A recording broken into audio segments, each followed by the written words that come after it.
Nicaragua's geographical location was seen by its founders as a blessing that could be capitalized on to make the country an important hub of commerce that could bring prosperity to its people. They were not wrong about the geographical importance. Unfortunately, this has turned out to be more of a curse. To see why, join me in this brief explainer on the history and politics of Nicaragua. Spanish colonizing forces first arrived in Nicaragua in 1524, about 25 years after they first encountered it when Columbus explored the Nicaraguan coast on his fourth voyage. They largely settled in the western part of the country, the Pacific lowlands, where they founded the cities of León and Granada. Both were established near indigenous settlements whose inhabitants were put to work, and while the gold that attracted the colonizers soon gave out, Granada and León remained. Granada became a comparatively rich colonial city with wealth due to surrounding agriculture and its importance as a trading partner. It was also a center for the Conservative Party, favoring traditional values of monarchy and ecclesiastical authority. Originally founded on Lake Managua, León was destroyed by volcanic eruptions in 1610 and a new city established some 30 kilometers northwest. León in time became the center for radical clerics and intellectuals who formed the Liberal Party and supported the unification of Central America and reforms based on the French and American revolutions. The difference in wealth between the two cities and the political supremacy of León led to conflicts that raged into the 1850s, at times erupting into civil war. The animosity stopped only when the capital was moved to the neutral location of Managua. But that was still to come. Nicaragua's immediate future, when it first split from Spain, seemed bright as its independence was an entirely peaceful affair when the future country, as part of the Kingdom of Guatemala, declared itself to be autonomous on September 15, 1821. After an extremely brief union with the Mexican Empire in 1822, it, along with most of the isthmus, then set out to create the Federal Republic of Central America. Unfortunately for them, the whole project lasted barely 15 years as internal conflict and war was too much to overcome. It officially died when Nicaragua seceded from the Union on November 5, 1838. Secession did not end the conflict in Nicaragua, however. The liberal conservative vision kept the country under civil war well into the 1850s and also caused multiple foreign interventions. Liberals seeking advantage in the dispute imported a small mercenary army of North Americans commanded by adventurer William Walker to help them defeat the conservatives. The plan backfired as Walker soon set himself up as president of Nicaragua, instituted slavery in the territory, and was recognized as the legitimate government by the United States. It took over a year and a combined Central American force to defeat Walker, but it did not end American interest in the region and paved the way for conservative rule of Nicaragua. Throughout this period, the country's economy began to move toward coffee cultivation, which brought profound social changes. Before 1870, intra-elite turmoil and relatively low foreign economic control had permitted Nicaragua to develop an internal market and a surprisingly large free peasantry. But this changed because coffee required new lands and cheap labor. And thus, by the 1870s, the elite began to dispossess peasant and Indian farmers in the northern highlands through self-serving legislation and violence. The displaced peasants had few options except peonage on coffee plantations. When some of them rebelled in 1881, the elite-run government crushed the uprising by killing thousands. Coffee production that displaced peasant smallholdings accelerated under a modernizing liberal dictator, José Santos Zelaya, who ruled from 1893 to 1909. Zelaya also built educational and governmental infrastructure like censuses, archives, a more modern army, and so on, and defended the interest of Nicaragua and Central America against a burgeoning imperialist urge in the United States. After the U.S. decided to build a trans-Isthmian canal in Panama, Zelaya sought a canal deal with U.S. rivals Germany and Japan. To protect its canal monopoly, in 1909, the U.S. encouraged Zelaya's conservative opposition to rebel and then landed Marines to protect the rebels. In 1909, Zelaya resigned, and in 1910, the Liberals relinquished power to the minority Conservative Party. By 1912, however, The conservatives performed so badly that a combined liberal-conservative rebellion occurred. That revolt was put down when U.S. Marines physically occupied Nicaragua. For most of the period from 1912 to 1933, the U.S. militarily occupied the country. U.S.-dominated governments generally followed Washington's dictates, even when clearly contrary to Nicaraguan interests. The Chamorro-Bryan Treaty of 1916, for instance, gave the United States the rights to build a canal in Nicaragua. The Americans had no intention of constructing such a canal. They simply wanted to block competition for the U.S.-built waterway just completed in Panama. In 1928, another puppet government under U.S. pressure gave Colombia several important Nicaraguan islands, including San Andres, to mollify Colombian resentment of the U.S. role in taking Panama from Colombia in 1903. And finally, during the latter part of this period, the United States forced Nicaragua to create a modern constabulary combining army and police. This was called the Nicaraguan National Guard, or Guardia Nacional. A movement resisting U.S. occupation sprang up in 1927, led by the charismatic guerrilla patriot Augusto Sandino. U.S. Marines could not defeat Sandino's resistance, so the National Guard was significantly enlarged to assist in the struggle. The war was a standoff, and the United States eventually withdrew its troops at the end of 1932. The National Guard then became the vehicle by which its first Nicaraguan commander, Anastasio Somoza Garcia, created and consolidated the Somoza family dictatorship, which subsequently brutalized Nicaragua for over 4 decades. As commander of the National Guard, Anastasio Somoza Garcia had Sandino assassinated in 1934 and used the Guard to seize political power in 1936. Thereafter, 3 Somozas held power from 1936 until 1979. Somoza Garcia was either president or the power behind puppets until his assassination in 1956. His son, Luis Somoza de Bello, ruled directly or through surrogates until 1967. Luis's younger brother, Anastasio Somoza de Bello, was quote-unquote elected to the presidency in 1967 and held power from then until 1979. Throughout this period, the Somoza dynasty rested on 2 primary pillars of support, the United States and the National Guard. A Somoza always commanded the Guard and purposely isolated it from people. They allowed the Guard to become thoroughly corrupt to ensure its loyalty to the Somozas. A sort of mafia in uniform, the Guard ran prostitution, gambling, and protection rackets, took bribes, and extorted kickbacks for various legal and illegal activities. The Somoza secured U.S. support in 2 ways: personal ingratiation and political subservience. They expertly cultivated Americans. Each was educated in the United States, spoke fluent vernacular English, and knew how to be a quote-unquote good old boy among ethnocentric, often homesick North American diplomats and visitors. The Somozas always supported U.S. policy, whether anti-Axis during World War II, or in the case of Guatemala in 1954 and Cuba in 1961. They also participated in the U.S. occupation of the Dominican Republic in 1965 and offered to send Nicaraguan troops to fight in both Korea and Vietnam. As a result, U.S. support for the Somozas usually remained strong and visible, especially after the beginning of the Alliance for Progress in 1961. The U.S. gave Nicaragua many millions in assistance for social and economic projects, despite ample evidence that the Somozas and their accomplices stole much of the aid. U.S. ambassadors were normally and abashedly pro-Somoza. What is more, during the 1960s and 1970s, the dictatorship received far more U.S. military support than other Central American and Latin American countries. When the Somozas used the devastating 1971 earthquake that leveled Managua to further enrich themselves and their cronies, popular discontent increased dramatically.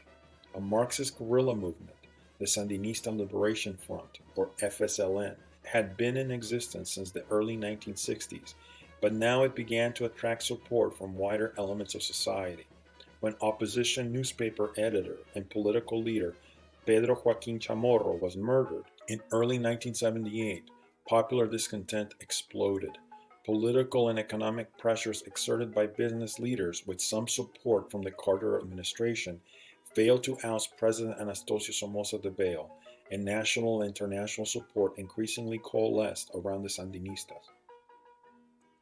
After a prolonged and bloody struggle, the Sandinistas forced Somoza into exile and occupied the capital in July 1979. Sandinistas leaders initially convinced non-FSLN politicians and business leaders to cooperate with the FSLN in forming a broad-based government. However, it soon became clear the real power lay with the 9-member Sandinista National Directorate, which was intent on creating a controlled economy, supporting other Central American insurgency movements, and establishing close ties with Cuba and the Soviet Union. Internal political conflict increased, and with the inauguration of the Reagan administration in 1981, the United States began to support armed resistance to Sandinista rule. Known as the Contras, their nucleus consisted of former National Guard officers and soldiers and political allies of the former dictator. From 1982 on, attacks across the Honduran border occurred almost daily.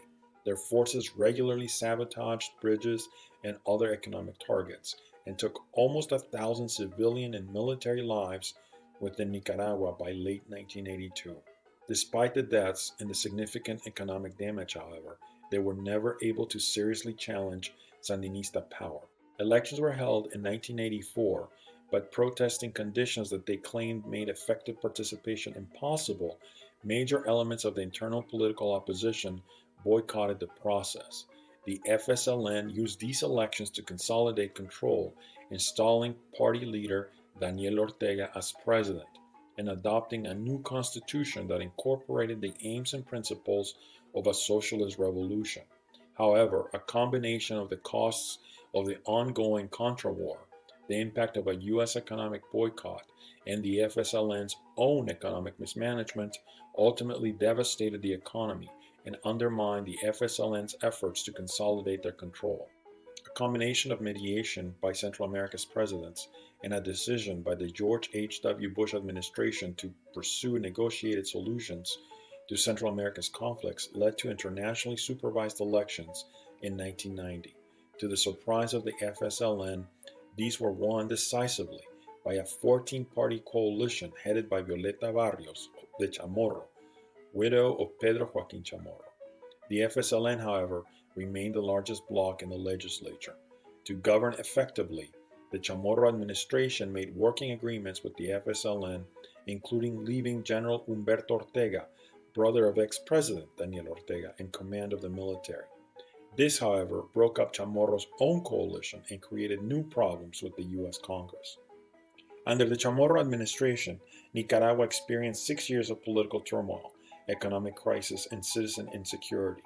Determined to govern from below, the FSLN promoted strikes, obstructed legislation, and resisted military reforms. Conservative elements ultimately gained control of the legislature and engaged in a fierce battle with the administration over constitutional amendments. Jobless and landless, former members of both the Contra and Sandinista forces again took up arms, returning some rural areas to a virtual state of war. Despite all of this, some progress was made. Annual inflation, which under FSLN rule had surpassed 30,000%, fell to under 20%. The strength of the military was greatly reduced, the police were brought under government control, and the draft was ended. Most Contras disarmed and some refugees returned. Humberto Ortega was eventually replaced as military commander, demonstrating a loss of FSLN control over the armed forces. After a bitter fight, the Constitution was amended to reduce executive powers, protect private property, depoliticize the military, and bar the re-election of the president or any close relative. Finally, the Chamorro administration conducted reasonably fair, if far from perfect, elections in 1996 and peacefully transferred power to another party. The 1996 elections produced more than 20 candidates, but quickly became a race between Daniel Ortega of the FSLN and an alliance of Nicaragua's factionalized liberals, headed by Managua Mayor José Arnaldo Alemán. Alemán was elected president with 51% of the vote to 37.7% for Ortega. The Alemán administration managed to improve relations with the United States but the economy remained a disaster, and charges of corruption threatened to engulf the regime. In addition, the devastation caused by Hurricane Mitch in 1998 further undermined efforts at economic recovery. By the end of his term, Alemán was seeking means to ensure his immunity from future prosecution. Constitutional amendments approved by the legislature at the start of 2000 reduced the role of smaller parties, undercut the independence of the Comptroller General's office, and made it more difficult to convict a president. A combination of the changes in the electoral system and fears of a Sandinista return to power ensured the victory in the 2001 elections of Alemán's hand-picked candidate, his vice president, Enrique Bolaños-Alemán. Once in office, however, President Bolaños turned on his predecessor, actively seeking his prosecution for massive corruption. He succeeded in getting Alemán convicted and imprisoned, but it cost him the support of the Liberal Party, leaving him with only a small minority of support in Congress and producing efforts by the Liberals to form an alliance with the FSLN to force him from office. Alemán continued to control the party even while under house arrest, and in alliance with the FSLN gained control of the legislature and used it against Bolaños. Nicaragua entered into a prolonged period of political paralysis as various factions maneuvered to gain an advantage in the scheduled 2006 elections. A deeply divided opposition opened the way for a return to power by Daniel Ortega and the FSLN in the 2006 elections. The liberals split between pro and anti-Alemán factions. Ortega capitalized on disillusionment with liberal policies that failed to start the country's economy, and an El Pacto-sponsored law that lowered the threshold for a first-round victory to 35% of the votes. Thus, when Ortega netted 38% of the vote, it was enough to put him back in the presidency. He would go on to dominate politics for the following 2 decades. In his first term, Ortega governed by making deals with Alemán and by manipulating the courts and local and legislative elections. He benefited from close ties with the Venezuelan government Hugo Chávez, obtaining petroleum on favorable terms and receiving other assistance. As the 2011 elections approached, the Nicaraguan Supreme Court, packed with his supporters, ruled that the constitutional ban on re-election did not apply to Daniel Ortega, setting the stage for him to win another term.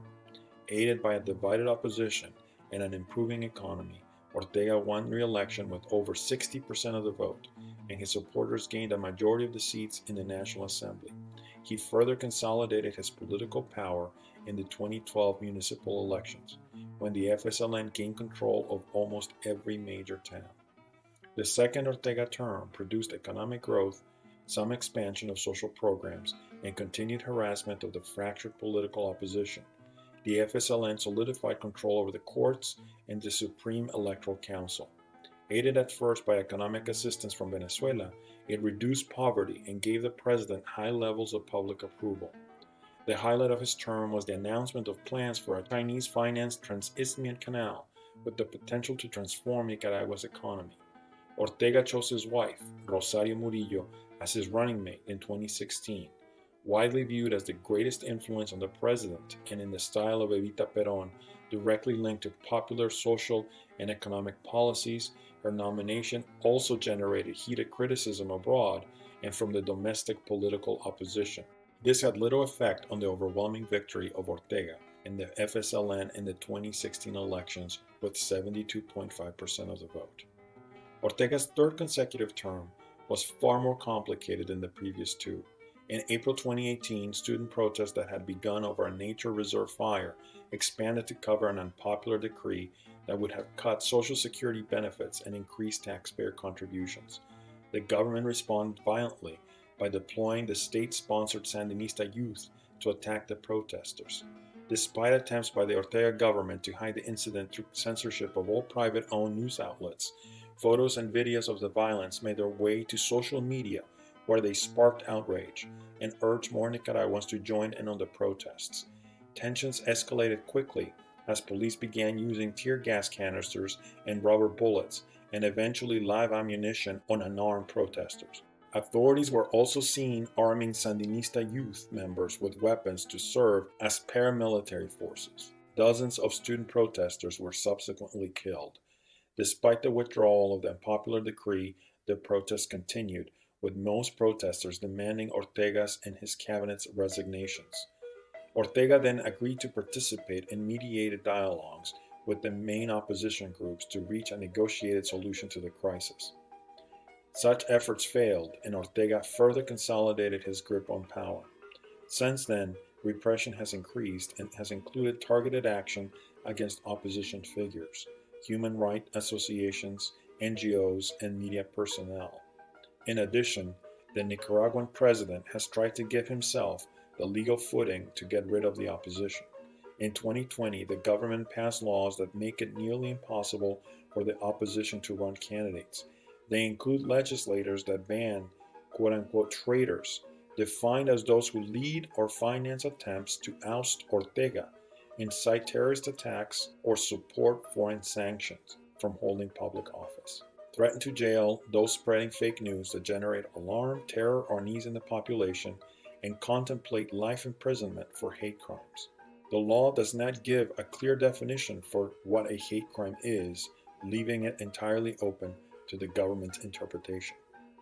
Thus, as of right now, Nicaragua's democracy is largely on life support, and the elections in November 2021 could very well cement Ortega's authoritarian regime. As the country tries to deal with the consequences of the COVID-19 pandemic and its weakening economic position, its immediate future looks quite bleak.